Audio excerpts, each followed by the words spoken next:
del infante don Enrique de Portugal. Los portugueses que frecuentaban mucho nuestras islas y hacían su principal comercio con Maciot, le sacaron de El Hierro. En efecto, Maciot se supo escapar con la princesa Teguise en una carabela y se refugió a Portugal. De aquí pasó a Sevilla. Dio cuenta al conde de Niebla de los atentados de Fernán Peraza y aquel señor procuró se reconciliasen entre sí y que Maciot volviese a Lanzarote con entera seguridad. Maciot estaba de antemano aficionado al trato de los portugueses y, hallándose entonces bien servido de ellos y galanteado del famoso infante don Enrique, no tuvo reparo en venderle la isla. Para esto pasó un religioso de Lanzarote a la Madera como mensajero y plenipotenciario de Maciot. El ajuste se concluyó con el infante de Portugal por una renta y al instante despachó a Lanzarote 2 carabelas a fin de tomar la posesión y conducir la familia de Maciot a la Madera. Este hizo la entrega en manos de Antonio González, criado y administrador del infante, quien puso en la isla nuevos ministros de justicia y recaudadores de rentas, todos portugueses. Bien se echó de ver, desde luego, que esta nación prudente no había puesto el pie en las Canarias sino con la mira de hacer en ellas progresos ulteriores. Había por este tiempo en La Gomera diferentes facciones y cada una tenía su capataz. Fernán Peraza favorecía con alguna distinción al principal de ellos que le había rendido obediencia, pero, celosos de este favor los demás, se amotinaron y alzaron la tierra por el infante don Enrique de Portugal con quien tenían inteligencias. Se asegura que por este tiempo no eran todos los gomeros cristianos ni se cuidaba mucho de que lo fuesen. Viendo Fernán Peraza que esta sedición cundía insensiblemente por las islas de su señorío, a cuya posesión había sacrificado sus haciendas, joyas y caudales, y que algunos poderosos de fuera y de dentro del reino atizaban el fuego de tan injusta rebelión, determinó hacer al rey don Juan el II una representación, quejándose no solo de los perturbadores, sino también alegando sus derechos sobre la isla de Lanzarote. Porque había sido condición expresa de la donación de Guillén de las Casas a Maciot de Bethencourt que éste no la pudiese enajenar sin participárselo por si la quisiese, y que, de no quererla, tampoco se podría vender sino a naturales y vasallos del reino de Castilla, so pena de devolverse el señoría al mismo Guillén o sus sucesores. De manera que, habiendo faltado Maciot a estos pactos legales, vendiendo la isla sin noticia de Peraza y a un príncipe extranjero, se debía verificar el caso de la reversión a su dominio.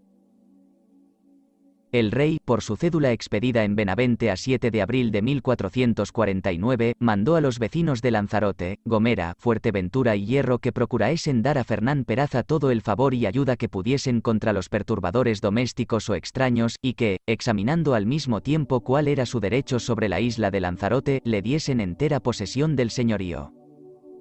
Entretanto, se habían hecho odiosos los portugueses en Lanzarote por su mala política. Desde que los isleños observaron que el infante de Portugal, afectando soberanía, había mandado que no corriese en la isla la moneda de Castilla, sino solo la de aquel reino, y lo mismo las medidas, pesos y ordenanzas, entraron en el recelo de que tiraban a separarlos del dominio de nuestra corona y tramaron una conspiración. De repente se echan armados sobre los desapercibidos portugueses, prenden a unos, despedazan a otros, arrojan de la tierra al gobernador Antonio González con todos sus ministros, reclaman el dominio de la corona de Castilla y alzan por gobernador, en nombre del rey, a Alonso de Cabrera, el sujeto más condecorado del país. Así salieron los portugueses de Lanzarote, después de haberla avasallado 2 años. De Juan Íñiguez de Atabe. Los lanzaroteños dieron parte a la corte de esta valerosa acción, hija de su fidelidad, pero, por lo tocante a las pretensiones de Peraza, solo respondieron que, siendo más guerreros que letrados, no podían juzgar sobre la legitimidad de los derechos que este caballero alegaba y, por consiguiente, ni darle posesión de a isla. Ya había mandado el rey que Fernán Peraza manifestase sus títulos originales, pero mientras se practicaba este examen tuvo por conveniente que Juan Íñiguez de Atabe, su escribano de cámara, pasase a Lanzarote revestido de las cualidades de secuestrario y gobernador. La orden para que los vecinos le reconociesen y obedeciesen como señor interino, y para que se le guardasen a él y a sus apoderados las preeminencias debidas fue dada en Toro, a 22 de febrero de 1450. Aunque los lanzaroteños no dudaron dar la posesión del señorío de la isla y del secuestro a Alonso de Cabrera, apoderado de Juan Íñiguez de Atabe, rehusaron, sin embargo, dársela de ciertos derechos procedidos de algunas pieles, quesos, ganados y dehesas su color de pertenecer a particulares por donación de Maciot de Bethencourt. No admitió la corte estas excusas y mandó se entregase todo al secuestrario en Lanzarote o en Sevilla, poniéndole en la misma posesión de derechos que los señores sus predecesores habían tenido. Hemos visto en el lugar citado los fuertes, raros y memorables pasajes que se ofrecieron, ya en las embajadas de Juan Íñiguez a Portugal, ya en su navegación a Lanzarote, ya finalmente en su residencia en esta misma isla, de donde rechazó con denuedo las violentas entradas y ataques de los portugueses. Bien se tenía noticia anticipada en Valladolid de que don Enrique de Portugal, a influjos del avieso Maciot, aprestaba algunos bajeles con ánimo de recuperar el señorío de Lanzarote y apartar sus naturales de la obediencia a la corona de Castilla, y ya se ve, decía don Juan el II, que esto no puede menos de ceder en menguamiento de mi corona real. Por tanto mandó que ni Maciot ni otra persona sospechosa fuese admitida en el recinto de la isla, antes bien tratasen de expelerla a mano armada. Cuando este monarca entendió, por la relación de los vecinos de Lanzarote y del secuestrario Juan Íñiguez, no solo los rebatos, marchas y penas que habían padecido aquel año 1451, por causa de las correrías y hostilidades de los portugueses, sino también el ardimiento, valor y fidelidad con que los habían derrotado y precisado a abandonar la empresa, hizo expedirles una carta, en que reconocía estos servicios, declarándolos dignos de la real remuneración. Decía que Juan Íñiguez tenía orden de significarlo así de su parte a los vecinos, que, además de la gente de socorro que les enviaba, prometía remitirles otros mayores, a fin de que sus enemigos quedasen escarmentados, concluía, por último, rogándoles y mandándoles continuasen en su servicio como vasallos fieles. Esta carta fue dada en Toro, a 20 de octubre de 1451. De Diego de Herrera y doña Inés Peraza. Mientras que Juan Íñiguez entendía con tanto celo en los negocios de Lanzarote, murió Fernán Peraza en 1452, dejando a su hija doña Inés, casada con Diego de Herrera, el señorío de las Canarias y sus pretensiones a aquella isla secuestrada que los lanzaroteños consideraban como conquista suya propia, hecha sobre los portugueses. El señor don Juan el II cometió la decisión de estos derechos a los alcaldes y ministros de su casa y corte. Admitió el encargo el licenciado Pedro González de Carabeo. Citó y emplazó a Maciot de Bethencourt con término de 90 días, y, estando la corte en la villa de Portillo, se presentó Diego de Herrera, acusándole la rebeldía, poniéndole demanda por el señorío de Lanzarote, y alegando los motivos arriba expresados, en que fundaba su derecho de reversión. El alcalde de Cortes sentenció en fin la instancia a favor de Diego de Herrera y doña Inés Peraza, en Valladolid, a 30 de junio de 1454, declaró que debía devolvérseles el señorío y rentas de la isla como herederos y sucesores de Guillén de las Casas, mandó se les diese entera posesión de los frutos devengados desde la venta ilegítima hecha a don Enrique de Portugal, condenó a Maciot en 3.351 maravedís, moneda de aquel tiempo, por las costas del proceso, etc. Había creído Diego de Herrera que esta favorable decisión le abriría las puertas de Lanzarote, pero no fue así, porque aquellos artificiosos vecinos dilataron su cumplimiento, so color de que no venía firmada ni sellada del rey. Vino, pues, esta orden sellada y firmada de don Enrique IV, sucesor de don Juan el II. Sin embargo, se excusaban los de Lanzarote. Pretendían ellos, bajo el especioso pretexto de no ser letrados, dar largas al negocio y eximirse de todo yugo de señorío. No fueron oídos y, al instante, se hallaron con nueva sobrecarta del rey, expedida en Toledo, a 4 de junio de 1455, por la que se les apremiaba a la obediencia. Entonces, habiéndose congregado en la iglesia de Santa María de Lanzarote, a la hora de nona del día 4 de agosto del mismo año, obedecieron y cumplieron las precedentes órdenes. Alonso de Cabrera, real almotacén y apoderado de Juan Íñiguez, ausente a la sazón en Sevilla, dio posesión de las casas del señorío a Adrián de Benavente, apoderado y gobernador de las Canarias por Diego de Herrera y su mujer. Este recibió el juramento de fidelidad de los vecinos, quienes declararon que besaban las manos a los expresados señores, con aquella obediencia y reverencia que vasallos deben besar las manos de sus señores naturales. Nombró después nuevos oficiales de justicia y salió con ellos a tomar posesión del resto de la isla y sus puertos. Por este mismo tiempo dirigió el rey otra real cédula a Juan Íñiguez de Atabe, para que, dejando libre la isla a Diego de Herrera, le entregase las rentas secuestradas, exceptuando tan solamente la parte perteneciente a la Real Hacienda y a sus respectivos honorarios. Así dejó este famoso secuestrario de Lanzarote, embajador a Portugal y escribano de Cámara del Rey, aquella isla que había gobernado y defendido casi 4 años, no sin haberse hecho amo de un crecido número de esclavos, pues había arrendado a Fernán Peraza el quinto de todos los cautivos isleños. Pero antes, en prueba de su agradecimiento, dispuso y autorizó aquel instrumento famoso, por el cual Diego de Herrera y doña Inés confirmaban a los vecinos de Lanzarote todas las franquicias, privilegios y libertades que los señores predecesores les habían concedido hasta aquel día, declarando lo hacían así en remuneración de lo que ejecutaron en la gloriosa defensa de la patria cuando la invadieron los portugueses mandados por Mosén Maciot en nombre del infante de Portugal. Establecido pacíficamente Diego de Herrera en las Canarias, donde creemos había estado algunos años antes con su mujer, cuando solo eran herederos presuntivos, dio principio a la brillante carrera de sus empresas memorables, laboriosas, varias, pero poco felices. No solo las islas, sino también las costas del África Occidental, presentaron a su intrépido corazón un campo dilatado, aunque estéril. Herrera tuvo que apaciguar a Fuerteventura, tuvo que adquirir a Lanzarote en tela de juicio, tuvo que recobrar de los portugueses La Gomera y aún tuvo que disputar el derecho de derramar su sangre en la conquista de las demás Islas Canarias. Hemos visto las frecuentes y atrevidas entradas que ejecutó en la Gran Canaria y en Tenerife, ya con la fuerza de la guerra y ya con la astucia de la paz. Cuando concluyó el célebre tratado de amistad con los guanches y sus 9 menceyes, tomando una perspectiva de posesión de Tenerife y haciéndose besar la mano como señor, llevó en su compañía al obispo de Rubicón don Diego López de Illescas y algunos religiosos para bautizar a aquellos bárbaros. Un testigo aragonés depuso que había asistido a esta memorable función, en la que él mismo sirvió de padrino a cierto guanche. Y es harto verosímil que entonces se hubiese quedado en Tenerife como catequista de esta gente, aquel padre Macedo, a quien dice Juan de Bocanegra, sevillano, que ayudó a salir poco después de cautiverio. Lo cierto es que los españoles miraban desde entonces la cueva de Nuestra Señora de Candelaria como un templo cristiano, y publicaban por la Europa que en Tenerife había una pequeña iglesia y un rebaño de fieles. Diego de Herrera hizo bastante en estas primeras tentativas, pues no fue poco triunfo el haber tenido maña para construir la desgraciada torre de Añaza y para conseguir que los príncipes guanches le diesen en rehenes 81 hombres.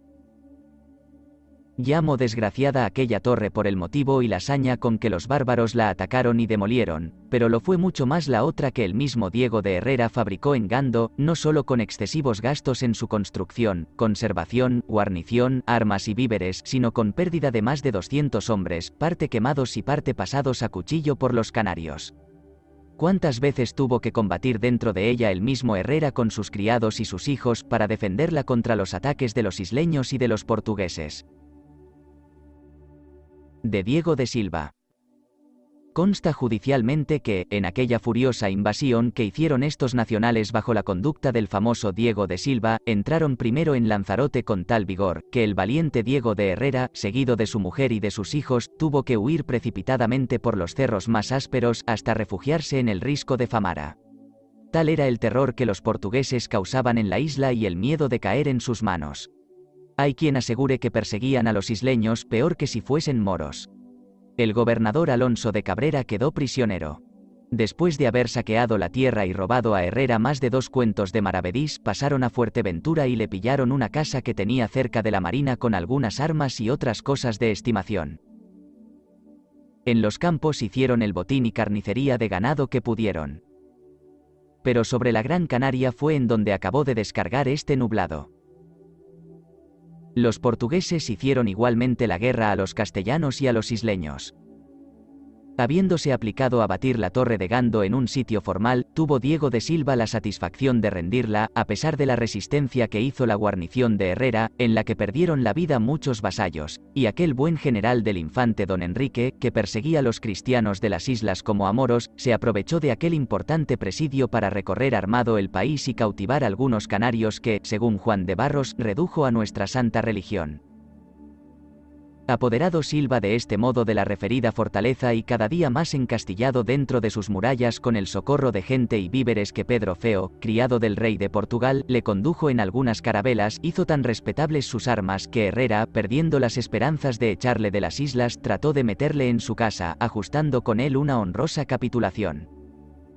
Diego de Silva había pedido desde luego por el rescate de la Torre de Gando la cantidad, pero a Herrera le pareció más fácil lo que valía más, esto es, ofrecerle la mano de su hija doña María de Ayala, con 4 partes de 12 en Lanzarote y Fuerteventura. Esta alianza y tratado de paz se concluyó. Se restituyó la torre, se reparó con todo esmero, se obtuvo en la corte de Lisboa despacho favorable, se desposó Diego de Silva y se combinaron en fin los castellanos y portugueses contra los canarios para sujetarlos a su dominio. Hemos visto los sucesos de este nuevo proyecto, la singular empresa de Silva por el territorio de Gáldar, acompañada de circunstancias originales en la historia, la correría de Diego de Herrera por el país de Telde con mucha variedad de fortuna. Y es harto verisímil que, en esta misma ocasión, fue cuando dicho señor consiguió la ventaja de sojuzgar aquella famosa aldea, en donde se dice que construyó una fortaleza. Esta fortaleza era al mismo tiempo oratorio. Juan de Bocanegra fue buen testigo ocular de que el reverendo obispo don Diego de Illescas había celebrado allí misa. Sublevación de los vecinos de Lanzarote contra Herrera. Llegamos al tiempo en que, disgustados algunos vecinos de Lanzarote del gobierno de su señor Diego de Herrera por sus duras exacciones, sus levas continuas para la guerra contra los isleños infieles y, sobre todo, por las sensibles pérdidas que habían hecho de sus deudos y allegados, muertos funestamente en la fatal Torre de Gando, estos vecinos, digo, conmovieron los ánimos y aun los mismos fundamentos del señorío, de tal manera que se abrió la puerta a la más memorable revolución. Ya había muchos días que aquellos vasallos indóciles miraban como servidumbre la condición del vasallaje, y no ignoramos que por este principio intentaron tergiversar las repetidas órdenes que se les enviaron de la corte cuando se trató de dar a Herrera la posesión de aquel país. Apoyaban los fueros de su libertad en 2 razones. Primero, que habiendo fallecido Juan de Bethencourt en Normandía, sin dejar legítimo heredero de las Canarias, recayó esta provincia en la corona de Castilla, de la cual era dependiente. Segundo, que hallándose tiranizados los lanzaroteños por los portugueses después de la injusta venta de la isla que hizo Maciot al infante don Enrique de Portugal, se alzaron por el rey de Castilla como españoles leales y expulsaron a mano armada a los opresores, de manera que habían como conquistado de nuevo a Lanzarote a costa de sus vidas y haciendas.